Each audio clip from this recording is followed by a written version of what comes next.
So hey guys, welcome back to the new episode on this YouTube channel, The Indian Pharmacist. In today's video, we shall discuss and learn about Professor M.L. Shroff.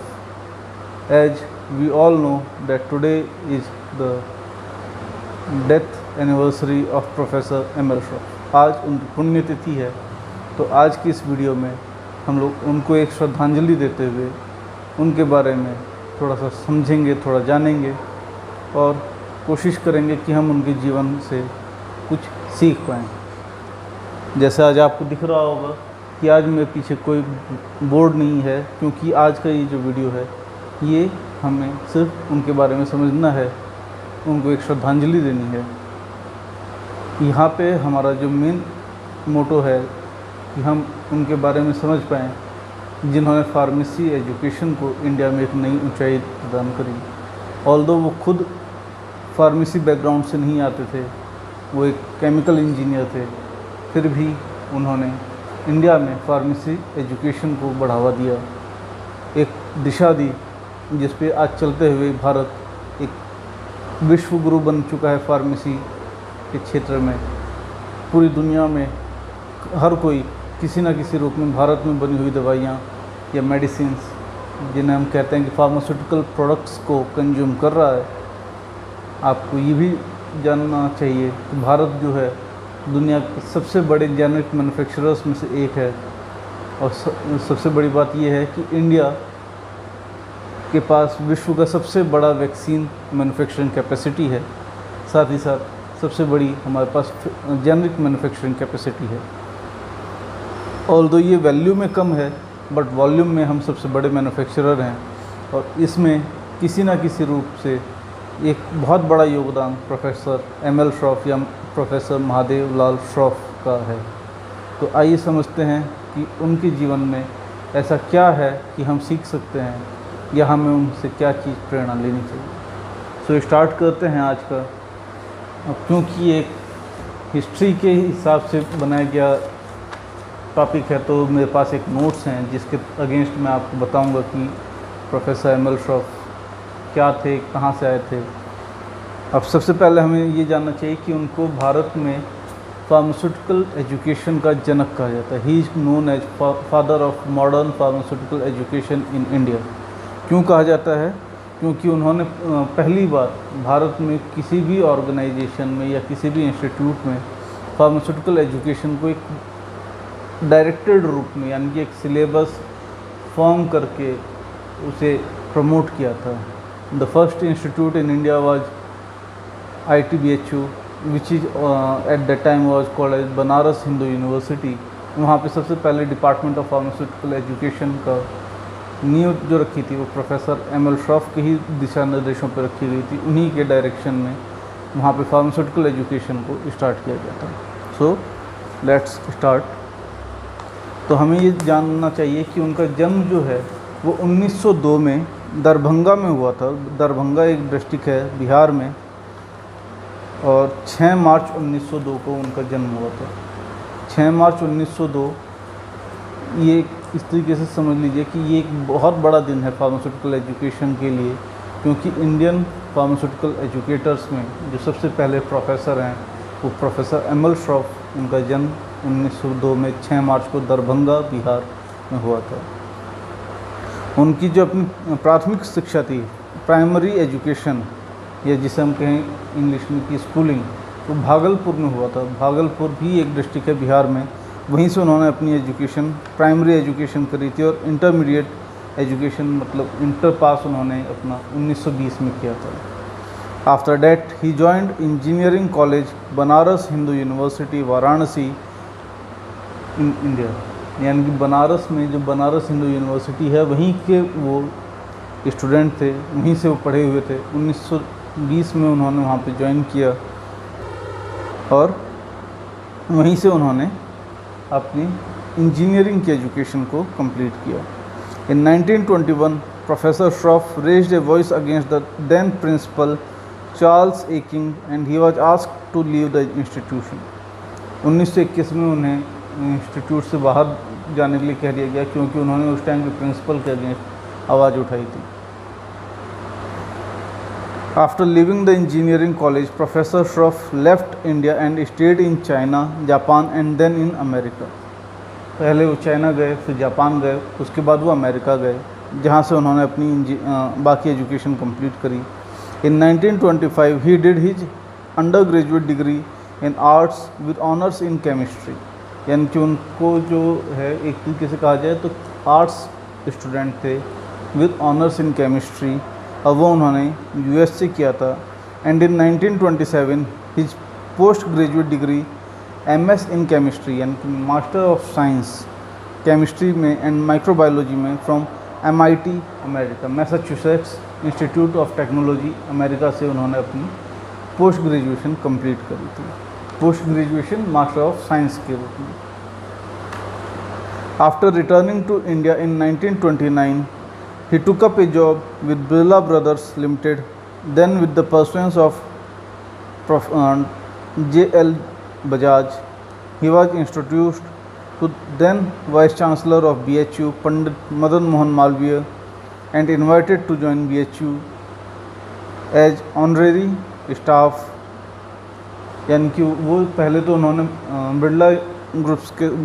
Birla brothers के साथ join किया, उसके बाद श्री जमनालाल बजाज जी के दिशा निर्देश में उन्हें पंडित मदन मोहन मालवीय जी से मिलाया गया. उसके बाद उन्होंने BHU को ज्वाइन किया. In 1932 at BHU, professor Shroff with his chemical technology background, जैसे मैंने बताया कि वो फार्मेसी बैकग्राउंड से नहीं थे, वो केमिकल इंजीनियरिंग बैकग्राउंड से थे, केमिस्ट्री के बैकग्राउंड से थे. उस बेसिस पे उन्होंने BHU में ज्वाइन किया और एक सेपरेट सेक्शन स्टार्ट किया पंडित मदन मोहन मालवीय जी को बोल के, फार्मास्यूटिकल केमिस्ट्री के नाम से, फार्मास्यूटिकल साइंसेस के नाम से एक सेपरेट सेक्शन को स्टार्ट किया, और उन्हें जो है इस चीज़ की ग्रीन सिग्नल मालवीय जी ने दे दिया. हम जानते हैं भारत में एजुकेशन के क्षेत्र में पंडित मदन मोहन मालवीय भी एक बहुत बड़ी शख्सियत हैं, वही फाउंडिंग फादर हैं BHU के, और वो भारत रत्न से भी सम्मानित हुए हैं. Professor Shroff introduced pharmaceutical chemistry as the principal subject in BSc course in 1932 in BHU. पहली बार जो फार्मास्यूटिकल एजुकेशन इंट्रोड्यूस हुआ वो as the subject of pharmaceutical chemistry के नाम से हुआ. ये BSc के तौर पे होता था और इसका डिफरेंट सेक्शन था, मतलब डिपार्टमेंट ही डिफरेंट था other than other graduates and post graduates. इसका जो मेन सब्जेक्ट था वो फार्मास्यूटिकल केमिस्ट्री था. From 1934 and integrated 2 years BSc course with subject like pharmaceutical chemistry, pharmacy and pharmacognosy was introduced, which later from 1937 was turned into full-fledged 3-year B.Pharm course at BHU. यानी कि पहली बार जो BHU में B.Pharm के नाम पे कोर्स चालू हुआ वो 1937 में हुआ. उससे पहले ये 2 साल का एक BSc सब्जेक्ट होता था, और उसमें भी जैसे जैसे टाइम चेंज होता रहा, पहले pharmaceutical chemistry, then pharmacognosy and pharmacy के नाम पे सब्जेक्ट ऐड होते गए, और इस तरीके से फार्मास्यूटिकल साइंसेस का एक अलग सेक्शन, एक अलग स्ट्रीम चालू हुआ इंडिया में. In December 1935, Professor Shroff started United Province Pharma Association, which soon crossed the borders of UP in 1939 and took the shape of Indian Pharmaceutical Association in 1939 with branches all over the country. यानी कि सबसे पहले जो pharmacy को control करने की एक association या फार्मासिस्ट लोगों को एक मंच पे लाने का एसोसिएशन जो एस्टेब्लिश हुआ वो उत्तर प्रदेश में हुआ, उसका नाम था यूनाइटेड प्रोविंस फार्मा एसोसिएशन, और ये जो एस्टेब्लिश हुआ था 1935 में हुआ था, दिसंबर 1935 में, और इसने बहुत जल्दी 1939 आते आते इसने अपना नाम बदल लिया, इंडियन फार्मास्यूटिकल एसोसिएशन के नाम से जाना जाने लगा, और ये पूरे देश में फैल गया. He himself edited Indian journal of pharmacy, जिसको कि 1939 में एस्टेब्लिश किया गया, फाउंड किया गया. Then in 1940 professor Shroff started the M.Pharm education in BHU with his efforts. यानी कि जो सबसे पहला एमफॉर्म का स्ट्रीम जो चालू हुआ वो 1940 में हुआ, वो भी BHU में ही हुआ, और इसके पीछे भी प्रोफेसर श्रॉफ का बहुत बड़ा योगदान है।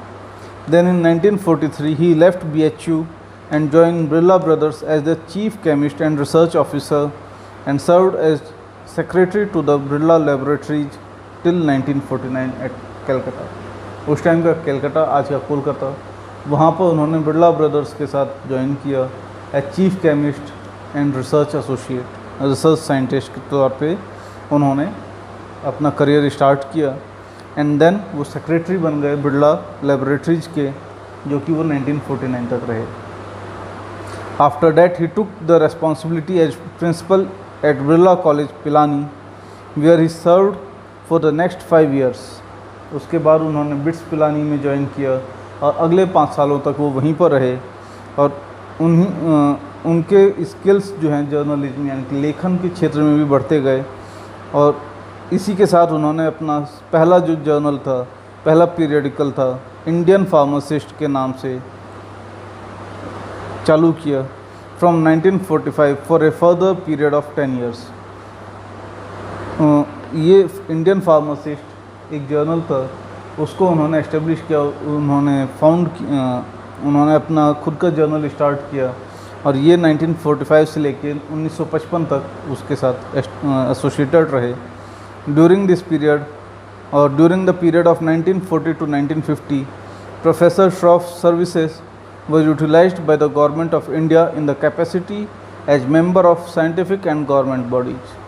यानी कि उनके सहयोग को भारत सरकार ने भी सराहा, और 1940 से लेकर 1950 तक वो भारत सरकार के साथ डिफरेंट बॉडीज़ के साथ भी एसोसिएटेड रहे। Indian pharmacopoeial list committee, health panel of planning commission, ये कुछ ऐसी बॉडीज़ हैं जिसके साथ वो एसोसिएटेड रहे।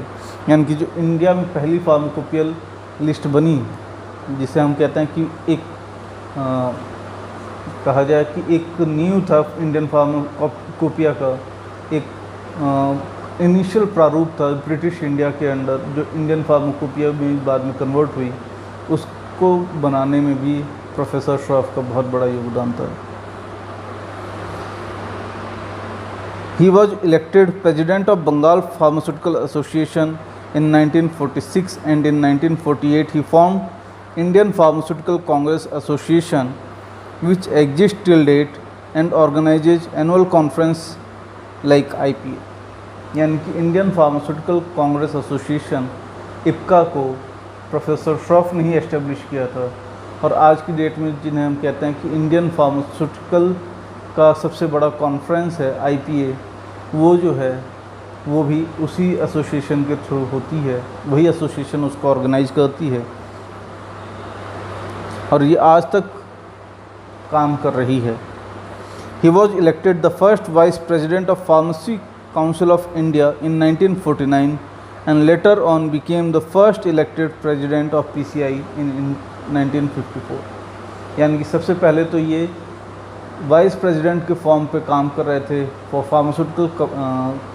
फार्मेसी काउंसिल ऑफ इंडिया, लेकिन 1954 में इन्हें पहला फार्मेसी काउंसिल ऑफ इंडिया के प्रेसिडेंट के रूप में चयनित किया गया, इलेक्ट किया गया। He was not the nominated president, he was the elected president of pharmacy council of India. और वहाँ पे उन्होंने सर्विस किया 1959 तक, 1959 तक। Professor Shroff was assigned by Birla Brothers the task of managing the technical side of Sirsic Limited at Sirpur near Hyderabad। Sirsic Limited का काम भी वो देख रहे थे साथ के साथ, और साथ ही साथ ये सिरसिक जो है, सिरसिक लिमिटेड सिरपुर में है, जो कि हैदराबाद के पास है। During this time he toured USA and Europe extensively and studied the recent developments in the manufacture of artificial fibers। यानी कि वो इसी दौरान US और यूरोप में भी भ्रमण करते रहे, वहाँ पे भी सीखते रहे कि क्या चीज़ नए डेवलप हो रहा है in the mainly in the field of fibres, और उसका भी इन्होंने इंडियन एजुकेशन में, इंडियन टेक्नोलॉजी में बहुत योगदान दिया। But the educational field saw again a teacher in professor Shroff, and he was asked to head the Department of Pharmacy at University of Sagar, Madhya Pradesh, and he took charge in 1959 for a period of 2 years. 1959 में उन्होंने सब कुछ छोड़ दिया, अपने सारे job services हर चीज़ छोड़ दी और दोबारा से वो as department head in Sagar university he joined in 1959. He introduced courses like Diploma in Pharmacy, B.Pharm Honors and BSc with Pharmacology, Microbiology and Biochemistry. Sagar university में जो D.Pharm है, B.Pharm है, B.Pharm Honors है, ये जितने भी कोर्सेस हैं ये सभी के सभी ये प्रोफेसर श्रॉफ के अंडर ही इंट्रोड्यूस हुए. He was again taken up by the industry of Sahu Jain Group, who placed him in charge of the Dharangadhara chemical works at Tirunelveli in Tamil Nadu. Tamil Nadu में तिरुनेलवेली में साहू जैन ग्रुप के साथ उन्होंने दोबारा join किया. He served there for 4 years, यानी 4 साल वो और उसके साथ एसोसिएटेड रहे और साथ ही साथ बहुत सारे फॉर्मुलेशंस एंड टेक्निकल एजुकेशन भी उन्होंने इम्पार्ट करी, डेवलपमेंट्स उन्होंने इम्पार्ट करी. इन 1964 में उन्हें दोबारा से एजुकेशन फील्ड में बुलाया गया और इस बार वो जादवपुर यूनिवर्सिटी के साथ एसोसिएटेड हुए और वहाँ पे उन्होंने फिर से फार्मेसी डिपार्टमेंट जो नया नया वहाँ पे एस्टेब्लिश हुआ था उसके डिपार्टमेंट हेड के तौर पे ज्वाइन किया. और लगभग 40 साल की सेवाओं के बाद, जिसमें से लास्ट 4 साल उस जादवपुर यूनिवर्सिटी के साथ रहे, यानी कि 1964 से लेकर 1968 तक, और 1932 से उनका जो करियर है 1968 तक चलता रहा. अराउंड 36 ईयर्स के उनकी सर्विसेज के बाद उन्होंने अपनी सारी job he relinquished his office as professor and head of pharmacy. उन्होंने अपनी जॉब छोड़ दी 1968 में और वो जो है उस टाइम जादवपुर यूनिवर्सिटी में हेड ऑफ डिपार्टमेंट थे और साथ ही साथ प्रोफेसर की उपाधि के साथ वहाँ पे कार्य कर रहे थे. और इस तरीके से उनका जो करियर है वो समाप्त होता है फार्मेसी एजुकेशन और एंड रिसर्च के फील्ड में. बट उन्होंने अपनी जो सेवाएं हैं उनका मार्गदर्शन हमें 1971 तक प्राप्त होता रहा. 25 अगस्त 1971 तक वो हम लोगों के बीच रहे. 25 अगस्त 1971 को उनका देहावसान हुआ. तो आइए समझते हैं, जानते हैं कुछ उनके बारे में, कुछ जो मेन डेट्स हैं. जैसे 1902 में उनका जन्म हुआ दरभंगा में. 1920 में उन्होंने अपना इंटरमीडिएट पास किया. 1927 में उन्होंने अपनी MS की डिग्री प्राप्त करी Massachusetts university, Massachusetts Institute of technology से, सॉरी. उसके बाद 1929 में उन्होंने ज्वाइन किया बिरला ब्रदर्स को. 1932 में वो BHU में एज डिपार्टमेंट हेड ज्वाइन किया फॉर फार्मेसी डिपार्टमेंट और फार्मेसी को एस्टेब्लिश किया वहाँ पे. 1934 में उन्होंने 2 साल के BSc कोर्स को वहाँ पे एस्टेब्लिश किया B.Pharm के नाम पे. BSc कोर्स में pharmaceutical chemistry, pharmacognosy and pharmacy के नाम से एस्टेब्लिश किया. 1948 में उन्होंने IPCA को एस्टेब्लिश किया, इंडियन फार्मास्यूटिकल कांग्रेस एसोसिएशन, जिसके ही एक काउंटर पार्ट है इंडियन फार्मास्यूटिकल एसोसिएशन. 1949 में वो पहली बार वाइस प्रेसिडेंट के पद पे इलेक्ट हुए और 1954 में वो पहले elected pharmacy council of India के प्रेसिडेंट बने. उसके बाद उन्होंने D.Pharm, B.Pharm honours and BSc in pharmacology, microbiology and biochemistry को इंट्रोड्यूस किया. 1964 में वो जादवपुर यूनिवर्सिटी के साथ एसोसिएटेड हुए और उन्होंने Indian president of association of pharmaceutical teachers of India को भी हेड किया. वो पहले प्रेसिडेंट थे APTI के. फिर 1967 से लेकर 71 तक उन्होंने Indian journal of pharmaceutical education को भी स्टार्ट किया, उसके साथ कार्य किया.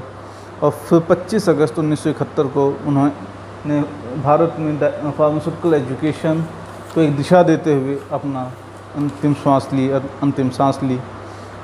अब हमें इनकी जीवन से एक चीज़ ये सीखनी चाहिए कि अगर आप में लगन है, अगर आप में डिवोशन है, तो आप अपने कार्य को किसी भी ऊंचाई तक ले जा सकते हैं। जैसे वो एक नॉन फार्मास्यूटिकल फील्ड से भी आते हुए फिर भी उन्होंने भारत में फार्मास्यूटिकल एजुकेशन को एक नई ऊंचाइयाँ दी, एक नए डायरेक्शंस दिए, जिसकी बदौलत आज भारत जो है पूरी दुनिया में अपने एक जगह बनाए हुए है।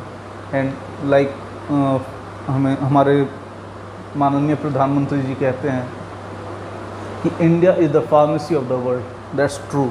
एंड इसमें एक योगदान प्रोफेसर श्रॉफ का भी है, और एक जब मैं कहता हूँ एक योगदान, तो उनका सबसे पहला योगदान माना जाएगा, उनका सबसे बड़ा योगदान माना जाएगा, क्योंकि ऑल्दो इंडिया में फार्मास्यूटिकल इंडस्ट्री एस्टेब्लिश हो गई थी बंगाल केमिकल्स के नाम से, या और भी इंडस्ट्रीज एस्टेब्लिश हो गई थी, बट जब तक हमें एक प्रोफेशनल्स या एक प्रोफेशनली एजुकेटेड फार्मासिस्ट नहीं मिलते, हम ये मकाम हासिल नहीं कर पाते। और ये मकाम हासिल करने में ये प्रोफेशनल एजुकेटेड फार्मासिस्ट इंडिया को देने में सबसे बड़ा योगदान जो है वो प्रोफेसर श्रॉफ का है। तो इसी के साथ आप सभी का धन्यवाद। मैं कामना करता हूँ कि आप लोगों को ये वीडियो पसंद आया होगा।